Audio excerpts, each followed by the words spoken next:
1818 uDithenerum eyenyanga yezulu. Bakhumbula abantu bakhe.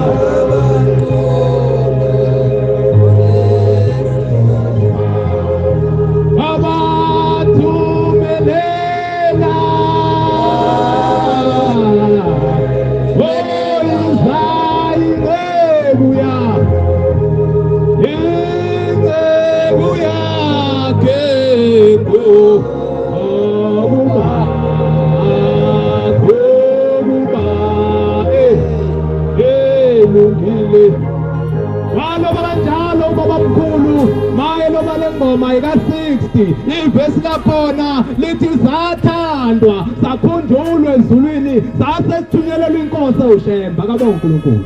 Isho njalo inkosi la ngithi kwaba nemeeting ezulwini emva kokuba inkosi uKristu isibulewe emhlabeni kwase kubonakala ukuthi abantu baduka emhlabeni akasekho umuntu ozezulwini kwase kuhlalwa phansi ezulwini kwaba nomhlangano ukuthi ubani ozothunywa emhlabeni akabonga uNkulunkulu.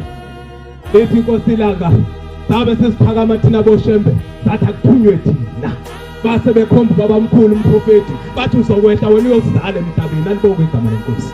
Ngiyayithanda ngezulu lencwadi engiyifundayo funda baba.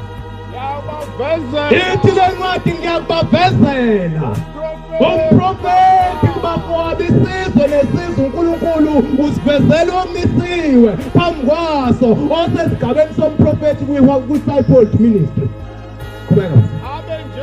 Abe njengawe ebesele umuntu ubekwa amazwi kaNkulunkulu luthi malikhafuna nje izwi lakhe kube ukuthi sekuphuma amazwi kaNkulunkulu kuyena akabonga uNkulunkulu.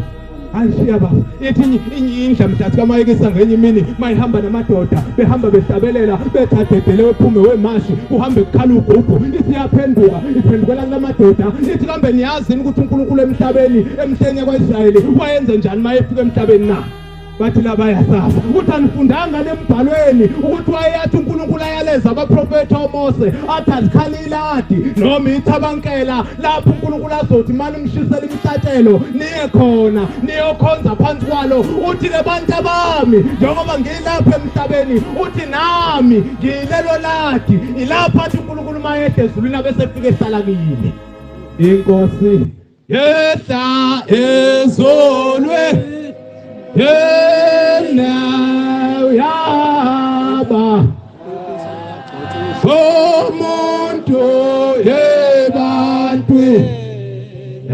ebantwini yenzela thina boninde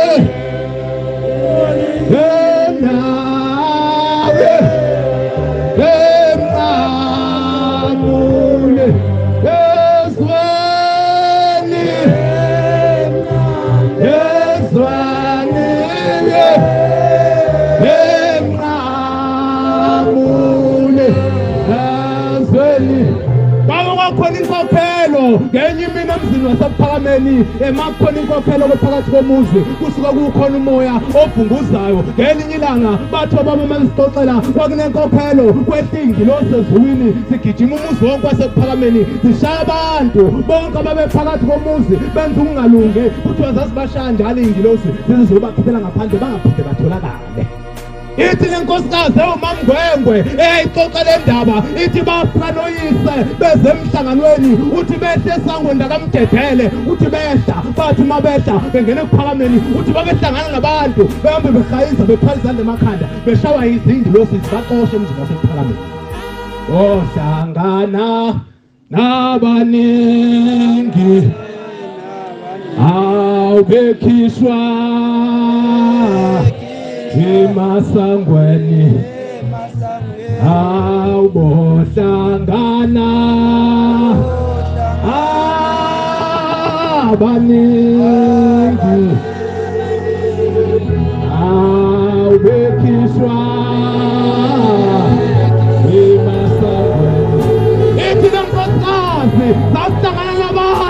begijima uthi lapho phakathi komuzi emhleni kababamkhulu umprofeti kwakhona abantu ababizwa ngokuthi izomeleli zevangeli abantu abangcwele bephatha impahla zikaShembe bebantu abakholiwe abahlonishwayo phakathi komuzi.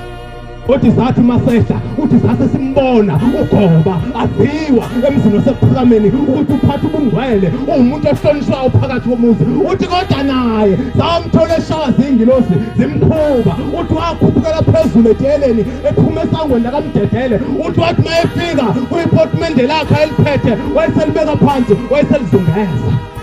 Uthi emelizungeza wayethwala izandla ekhanda. Uthi awuShembe ngikuthanda kangaka namhlanje ngiyaxoshwa emzini wasephakameni. Uthi ingilosi zakho ziyangishaya ziyangixosha kodwa ngisazi isono sami necala lakho kodwa samkhipha. Ngithe masizimkhiphile uthi mayesendleleni ugoba uthi ayikho into engaba yiyona emhlabeni ngaphandle kukaShembe. Baba uNkulunkulu angazi bafethu noma khona nenye into esingaba yiyona ngaphandle kukaShembe na. Angazi noma ikhona lenye into esingaba yiyo kodwa ugoba emhlabeni wabona ukuthi ayikho enye into angaba yiyona ngaphandle kukaShembe. Wayesesuka ugoba esethi hayi angihambe ngiye emfuleni yangakithi ngiyoyiphosa khona okungcono ngife ngoba mangingena Shembe emhlabeni anginalutho. Uthi uthe esendleleni wayesecabanga hayi imfula yakithi emazweni akithi kude. Wayesethi nalo ulwandle angihambe ngiyoyiphosa kulona. Uthi wayesehamba wathi mayefika olwandle eseqala ethi uyayiphosa laselimemeza izwi phezulu emkhathini lathi wegoba leyo ndlela oyithatha iyaphi. 66 kwekaShembe isabelelo ivesi lakhona lesithathu noma lesithathu. Akekho ubaba emhlabeni emhlabeni wonothando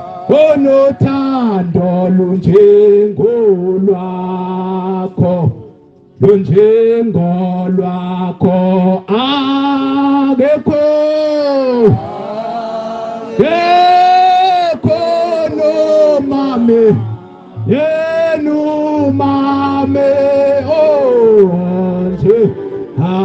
onje unjengawe mthwali wazo zonke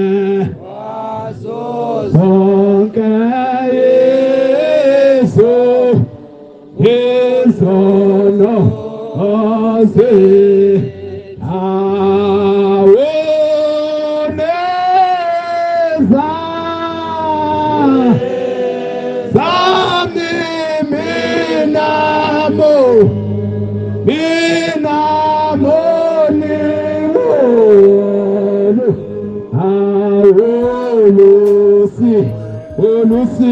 uthi lamemeza ugoba eseqala ethi uyangena lapho olwandle uzoyiphosa phakathi. Uthi laselithizwi hayi goba buyele emzini wasephakameni sewuthethelelwe lithi izwi likaShembe goba besivivinya ukukholwa kwakho ukuthi ukholwa kangakanani emhlabeni. Uthi bewungenasici nasono kodwa besifisa ukubona ukuthi khona nenqabo nayo.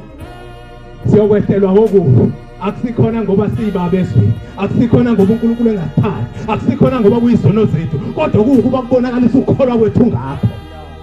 Wagarata ngoJobe wathi hayi noma zikhona zonke izinto bakhona abangangiphika kodwa lo sengimphuca konke ngiyakutshela Sathane nginegaranti ngaye ukuthi uyofela kwesami isandla. Ngaba uNkulunkulu ilokho okufunakalayo njengoba silapha sizofuna lokho ukuthi asifele esandleni sikaShembe. Ngike ngasho ngayo kwenye indawo ngathi abantu balona ukufela enkonzweni azaphika umuntu hayi inkonzo yami lengoba ayisizi inkonzo ayifaka umuntu ezulwini uShembe ufaka umuntu ezulwini. Uma ungafela kuShembe ungathi hayi nabantu bathi banamathempeli hayi ithempeli la cha kholwa kuShembe konke okaShembe. Akaba uNkulunkulu ayibonge inkosi. Sikulezo indaba enjalo bakhonza abahle enkosini ebesoyibabaza la ngoba ithi ingoma eyalotshozweni nakithi embumbulu babamkhulu esenkanyezi ithi sizizwile lezi indaba ithi bayosinda ngazo abaningi ithi kodwa umvuzo wazo awukho kunoma ubani kulabo bantu abayikhulumayo. Akaba uNkulunkulu ngakho sinomvuzo ezulwini ngokukhuluma le ndaba kaShembe. Ilokho bangcwela singanakani isikhathi sikababa umfundisi bekuyinkonzo le bangcwela abahle enkosini ebesiyikhonzele kuyo ukuthi sizinsizwe ehambisa ivangeli.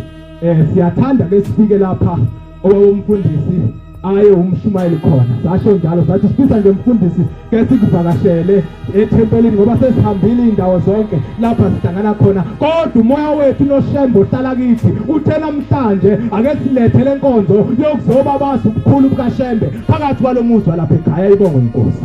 Intambo njengamanje siyayithatha siyibuyisela kubaba umfundisi egameni lenkosi. Amen.